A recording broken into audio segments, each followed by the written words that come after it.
Thank you very much, Caitlin, and thank you, Auntie Lola, for that lovely welcome.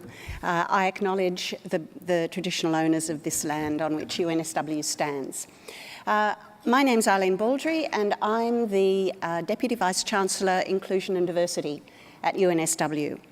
That is a new role. It only started in August last year, and I am the first person to hold that position.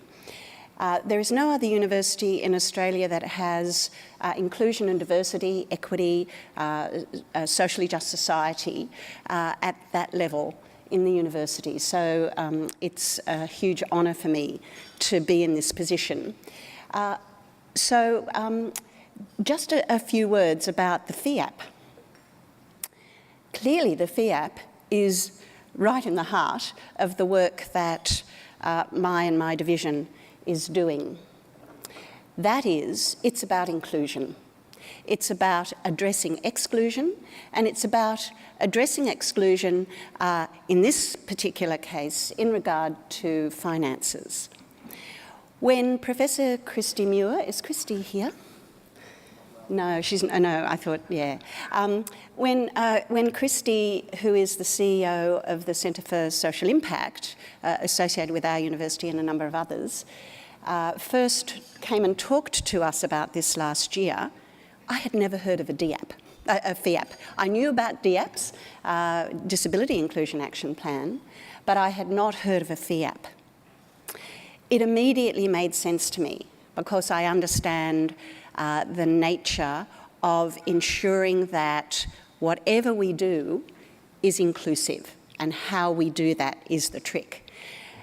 So it was a huge honour for UNSW to consider being in as a trailblazer, a huge honour for us to, to consider this together with our students, and I see some of our student representatives here. So this discussion was held with our Vice-Chancellor, with our students, with others in our community, thinking about the importance of this. Now, it doesn't come to mind immediately to think, oh, university students might have financial difficulties.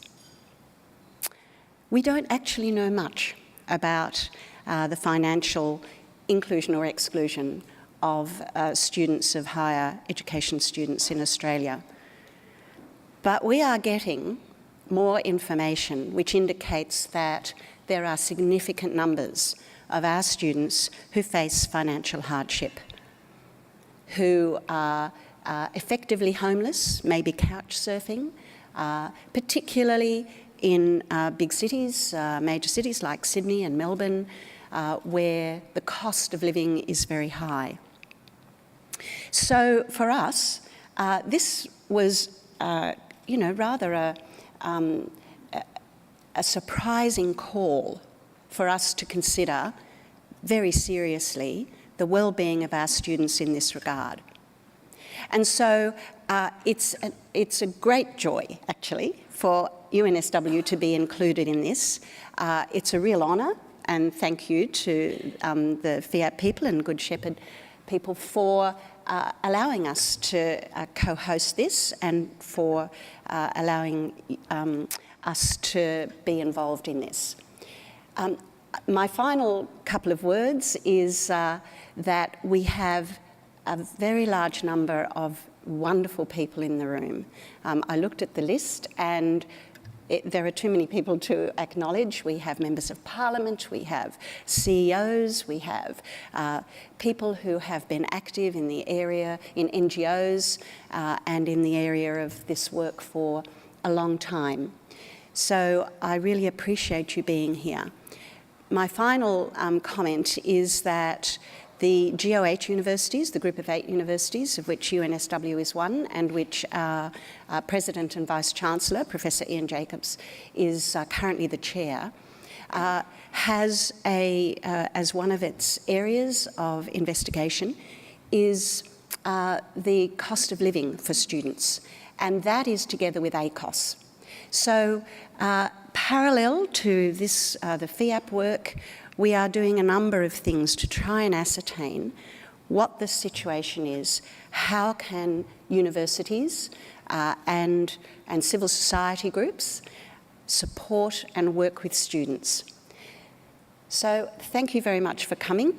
I look forward to hearing what others have said, but mostly I really look forward for us to be involved in the action plan and for UNSW to be a member of the many groups who are in this first group of trailblazers. Thank you.